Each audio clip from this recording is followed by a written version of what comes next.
welcome to Proline Daily, courtesy of JimFeist.com. I'm John Cranton in Las Vegas, joined by world champion handicapper Jim Feist. It is Tuesday. Let's take a look at some baseball and NBA action. First, Jim, you got an easy win with that Toronto-Cleveland Game 1 over the total yesterday, part of a 101-60 NBA run. You get more winners in store for Tuesday. Yeah, we also have the NHL going. We got a 3-pack tonight at 195 and 149.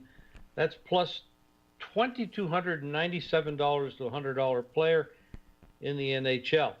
NBA TV Showdown tonight. 7 days of plays in all sports for $25. Now, all you have to do is call 888-777-4155. All right, Dave Koken had a nice total winner with the Mets and the Brewers last night. He also has a 2-pack of baseball plays going available. Check it out. All right, let's start with this NBA game tonight. The late game, you got Utah against Golden State, Game 1 of the series. See some line movement in this game. Jim, I saw 13 and then up to 13.5, but you mentioned that it's starting to go back now? Well, we're starting to see some value bettors come in on Utah. I'm seeing some 12.5s. I'm seeing some 13s with minus a little bit less money on them, dog favored. But, you know, and then we see the total at 208 down to 206. And some places have a 206 under. So it's, you know, I think what's going on here, we look at this game, it's pretty interesting. Utah's a low-scoring team. They don't give up a lot of points. A lot of times they never reach 100, or their opponent never reaches 100. So you look at the total at 208, you say, okay, what were the odds makers thinking? Well, how do you get to 208 when this team constantly goes under the total? But you got to remember something. Let's look at the situation. You have a rested team with Golden State Warriors. They had an easy time of it with some of the games without Durant. They had an easy time of it against Portland, who's a pretty dynamic little team, but they're not as good as Portland or as Utah, of course. Utah's coming off that 7-game series win over the Clippers. Now, interesting though, they had an opportunity at home to beat the Clippers and win that series, but they didn't do it. They came out and really played terribly in that game, and Paul took over, and the Clippers win that game. But then they go back home, the Clippers, I mean, and they just don't show up. Utah outplayed them, totally in charge of that game from beginning to end. But that was a big effort. So you have those back-to-back efforts by Utah to close out that series, and they did finally do that. Now they got to go to Golden State. Now they have a pretty good history against Golden State, but this isn't about history. To me, this is a special situation where you have a totally rested team that is very deep, and their only thing they're really missing tonight is their coach. But, you know, Mike Brown has been there. He's got a lot of history in the league. He knows what he's doing. He's not a Steve Kerr, but they're going to get it done. And Kerr is, you know, he's advising not from the sidelines, but from his hospital bed or home bed. But, you know, unfortunately, he's got this back problem, and I wish him well. We're all rooting for him to get well. But Golden State is prepared. They're going to want to open this series with a win. Of course, they're 12, 13-point favorite. So they're likely going to win the game. Utah's, I mean, this series head-to-head, 13-3 under the total. But when you have a situation of a potentially tired or flat team coming off a Game 7 win on the road as an underdog, back on the road to open a series against the best team in basketball, this is a different situation, and you have to look at it differently. You can't go by all that history stuff. You have to look at the situation that's at hand today. And that is, you have a solid Golden State rested team against a potentially tired team. So I don't think the odds makers really took all of that into consideration. I think there's some holes in this game where there's some opportunities to pick up a couple wins.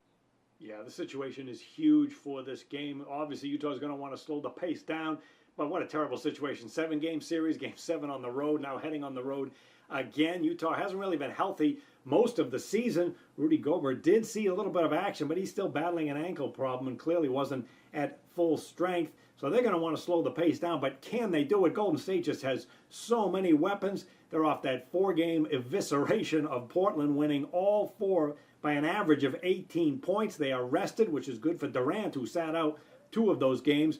And Golden State can play great defense, too. They're number 1 in the NBA in field goal shooting defense allowed and tops in three-point. But they're also tops in the NBA in scoring, so they can play any style. And it's clear they are going to want to run like mad against the tired teams. You look at the regular season meetings, I'm with you. I'm not going to put too much into this because the situation is totally different than right now. But the 2 games that Golden State won, it was a mixed bag. They won at Utah 106-99, and then they blew the Jazz out on this court 104-74. Have to believe Golden State is going to run like crazy, and if so, boy, if they get up by 10 points or so, you have to wonder if Jazz are going to pull the guys in the fourth quarter the way San Antonio did last night and trying to regroup for the next game. All right, let's.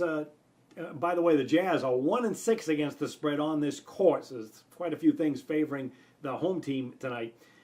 Let's take a look at the baseball game going tonight on the West Coast. You got the Angels playing the Seattle Mariners. The Mariners are a home favorite here, 142, even up to 150 in some places with the total of 7. However, the Angels are playing pretty good ball right now. They're only 3.5 back in the West. They got a winning record now. Haven't done that on the road at 5-9.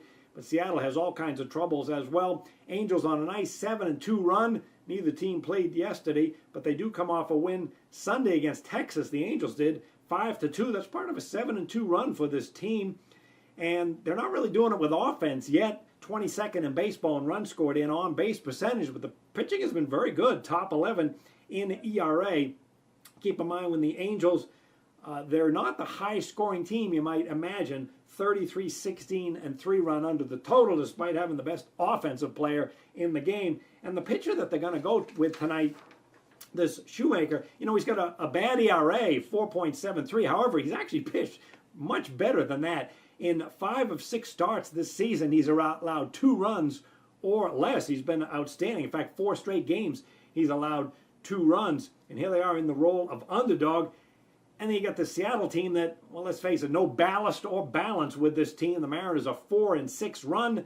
Got a pretty good offense, top 6 in runs scored, but the pitching has been dreadful, number 29 in team ERA.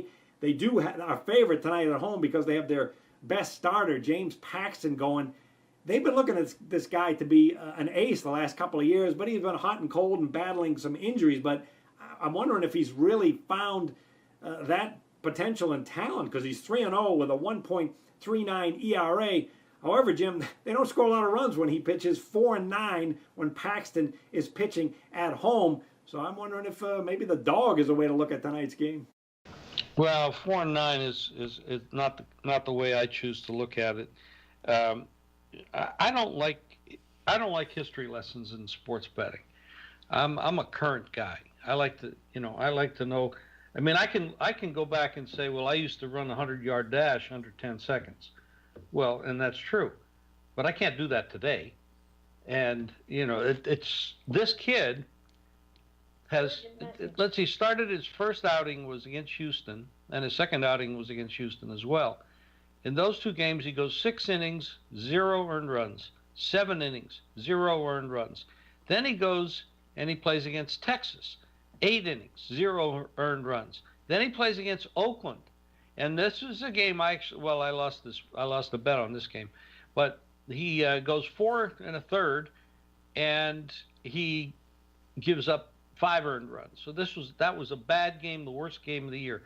Then here's what he does next. He goes against Detroit. At Detroit, he goes 7 innings, 0 earned runs. So 4 of the 5 games he's pitched, he has given up 0 earned runs. He's had 1 game that he's given up 5 runs in 4 innings. Now, that's part of his overall 139 ERA, .83 whip. But you remove that game, this guy's been the best pitcher in baseball. And his strikeouts have been also remarkable, with no home runs allowed. In those games he pitched, he's 5 strikeouts, 8 strikeouts, 9 strikeouts, 8 strikeouts, 9 strikeouts, 0 home runs. Base on balls, 1, 2, 1, 1, 1. Best pitcher in baseball right now is Paxton. Now, you're paying a price and you don't have the best team, but you're not playing against the best team either. They're not all that good that I should be afraid of them. I like Paxton in this game. Yeah, he is certainly the ace going. And keep in mind, when the Angels face a team with a whip less than 1.155 or 1.15, they are terrible, 17 and 38. And also, as far as head-to-head divisions between these teams, 11-5-1 over the total. All right, if you want to get free plays daily, just pick up the telephone and call the toll-free number, 888-294-1970. Jim, it is Tuesday, and you're on that 101-60 sizzling NBA run, including that big high roller total winner last night with Toronto and Cleveland, and you have more on tap for Tuesday. I do. And you can follow me on Twitter, Facebook, Instagram, at Jim Feist Sports. 7 days of plays in all sports for $25. Now, all you have to do is call 888-777-4155. Plus, you can get a free play daily by texting GAME, G-A-M-E, to 25827. All right, thanks for joining us, everyone, and we'll be back on Wednesday with another Proline Daily direct from Las Vegas. We'll see you then.